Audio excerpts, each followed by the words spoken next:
Well, in the year of 2021, I decided to embark on a new set of hobbies. I'm doing the plants. Actually, I'm doing plants for quite a while. I'm doing foraging of mushrooms, berries, and edible plants, as well as medicinal plants. And I'm doing lots of crafts, knitting, crocheting, embroidery, and other things.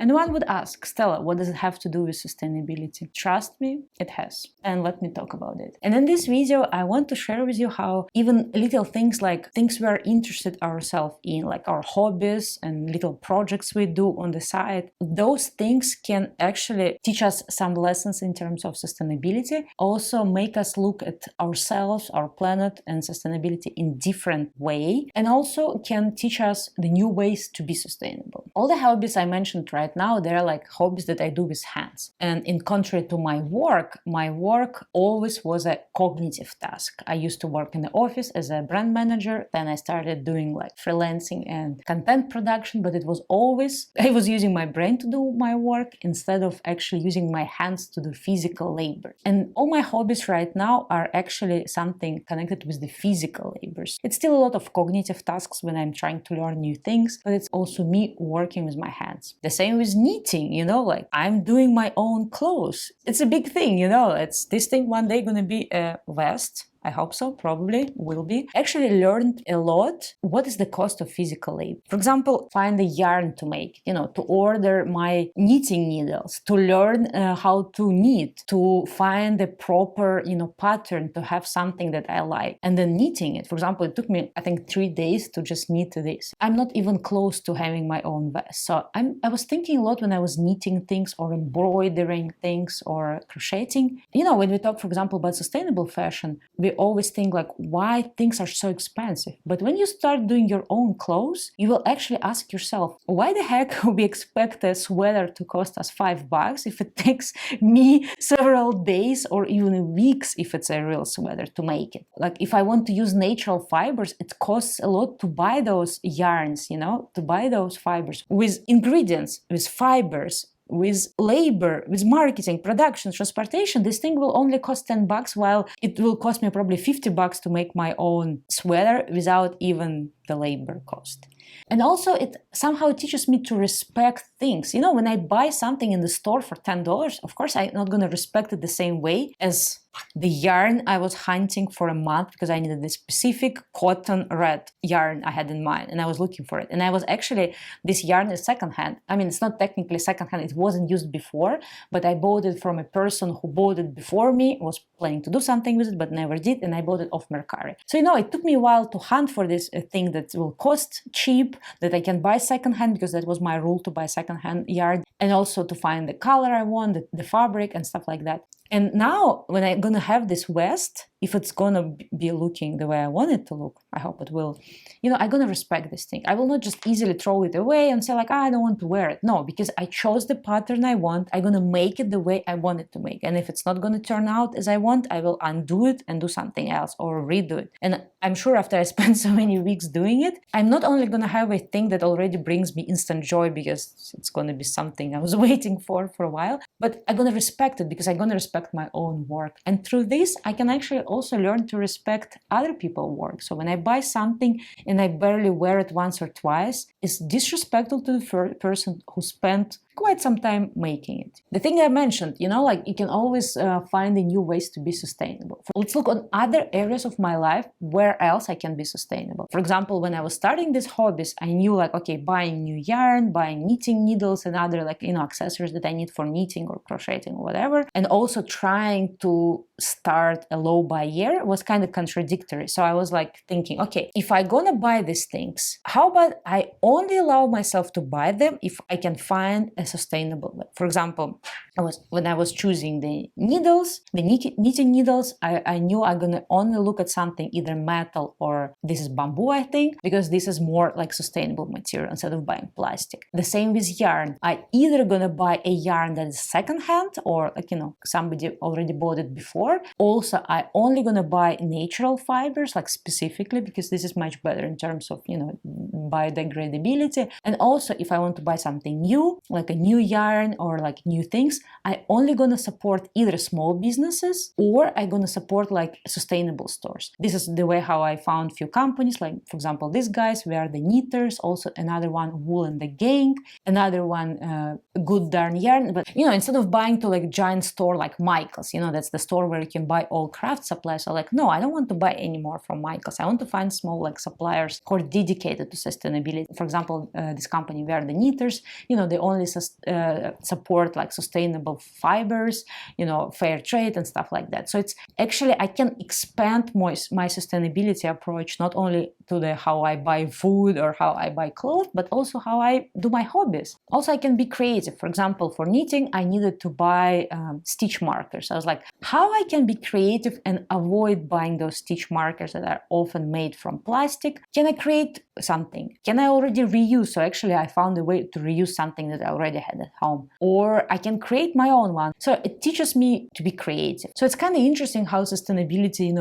is going into other areas of my life. Another little thing that I learned in terms of sustainability and having your hobbies, learning how to take care of plants, growing your own food. I remember I used to grow tomatoes. I still grow some herbs. Unfortunately, I can't grow much because I don't even have a patio anymore. Like I used to have it before, and I used to grow things. Or things like when you can forage some mushrooms or berries or edible plants, teaches you somewhat of self-reliance. And of course, I understand people who live in a big city, you're not really relying on foraging something in the forest, or even don't really rely, if you're a city person, on growing your own food. You're still going to buy most of your food in the supermarket. Learning how to grow your own things, or even learning things like, making your own clothes or even mending your own clothes, it teaches you the self-reliance that most people lack. And I think the more people learn how to do things from scratch, the more, respectful they are to the environment. Because when you have hard time growing even a single tomato, you understand that you're not going to be just throwing things away.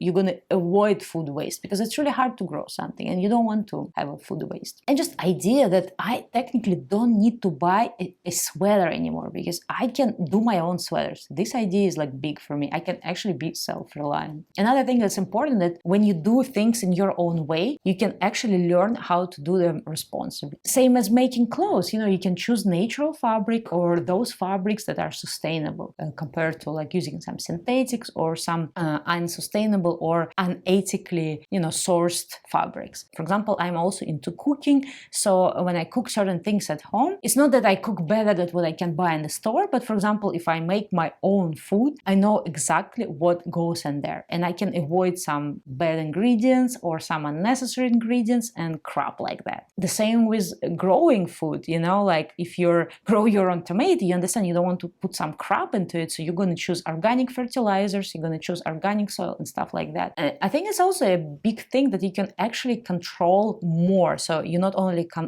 control what's downstream of of the life cycle of the product. I did the whole video of the life cycle of the product. If you haven't watched it yet, go watch it. It's important to understand. But you somehow also can a little bit control the upstream. Obviously, when I buy yarn, I can't really control the whole thing. But if I choose to buy yarn from sustainable, makers, or there are even people in America that grow their own cotton in the yard or wherever on their farm, and they do their own yarn. They even dye it themselves, and you can see, it's so transparent. You can see the way how they do it because they post it to their social media or their YouTube channels and stuff. So when you buy this thing, it's really grown sustainably. So somehow you can really control the upstream and choose what industries to support, what companies to support. I understand it's a little bit like expecting this little thing to influence big stuff, but imagine if more people had time and skill to do their own clothes or to even mend their own clothes. More people had time and money and skill, to do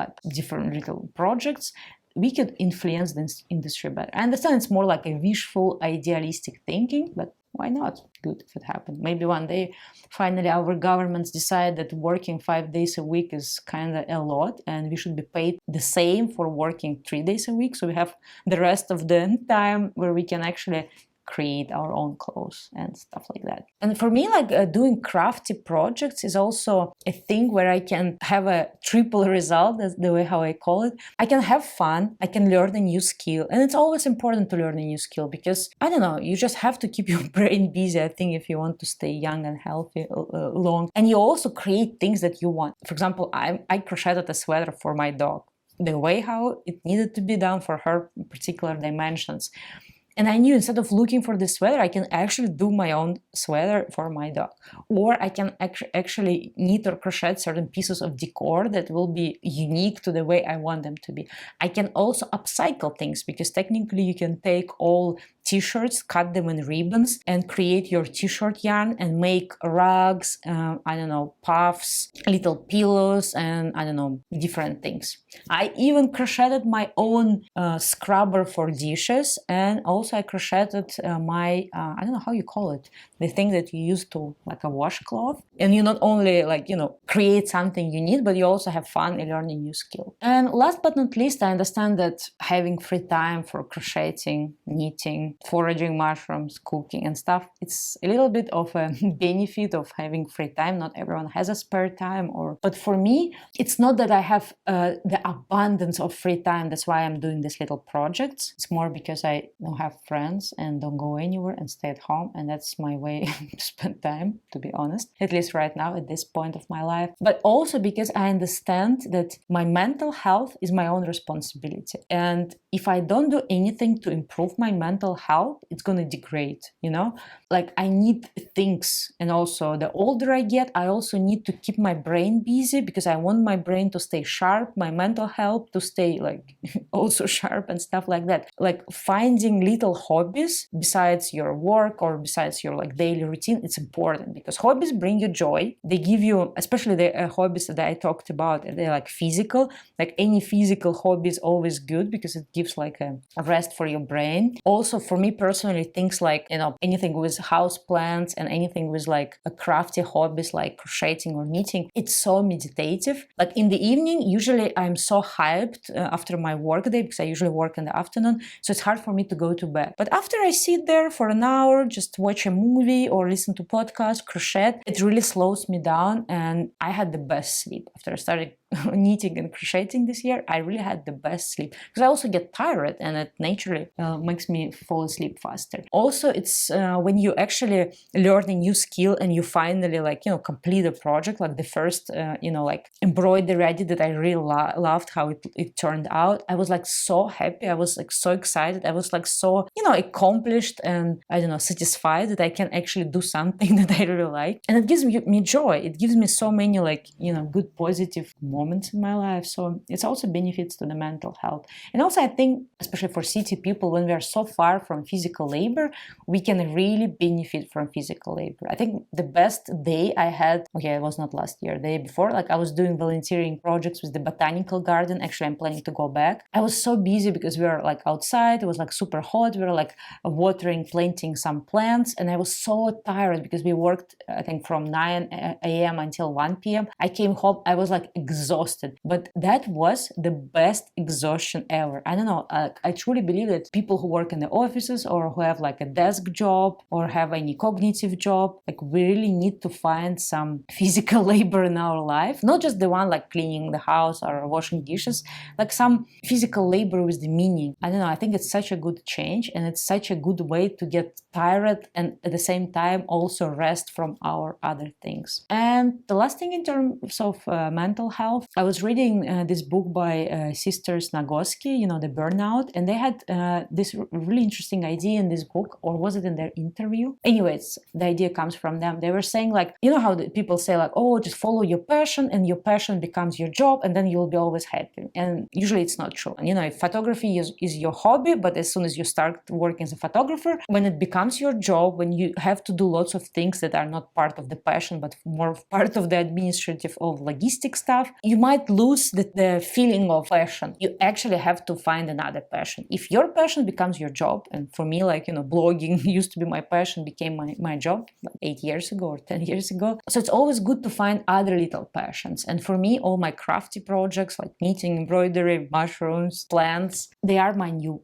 passion. Can I create something from scratch? Can I upcycle something in the house and stuff like that? So it's like the opportunities and the possibilities are endless. And before I felt like, oh, if I start a new hobby, that means I will need to buy a lot of stuff, and it kind of goes against my conscious consumption. But at the same time, I was like, no, it's not. I can be also quite creative and quite conscious and quite anti-consumerist in terms of how I run my hobbies. So I have certain rules how to be sustainable within my hobbies. But these things I will be discussing in my other videos. I just wanted to share with you these little ideas that I came with today, and maybe it will be useful for somebody. Let me know in the comments. And don't forget, if you like this video and if you're new on this channel, don't forget to subscribe so you don't miss the new videos, and also ring that little bell, because I don't have a schedule for my videos, so you might miss something. If you really like to see more of my videos, the bell will remind you when the new video comes out. Thank you to everyone who is already subscribed to my channel and who left comments to previous videos. They were really helpful to me. Anyway, see you in my next video, and bye-bye. Happy knitting, happy projecting. It's time to bring my plant back to its spot. What? Oh, do I have bugs in here? Don't tell me I have bugs. What the heck is that? What are those guys? What the heck? Time to spray it with some neem oil.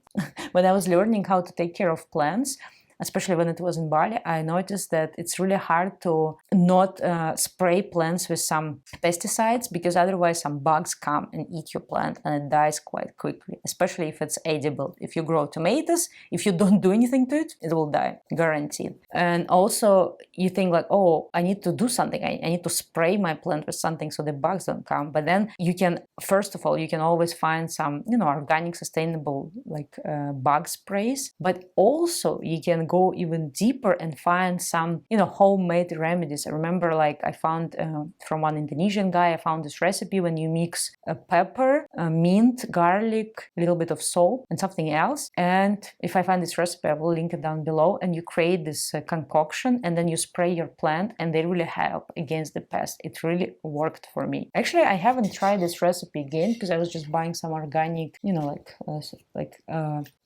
soaps against pests. Maybe I should try this recipe again. Maybe it will work. The heck, is it a bug? Seriously, I hate bugs. They always come. I mean, the bugs also have a right to live on this planet, but please don't live on my plants. This is one of my recent plants.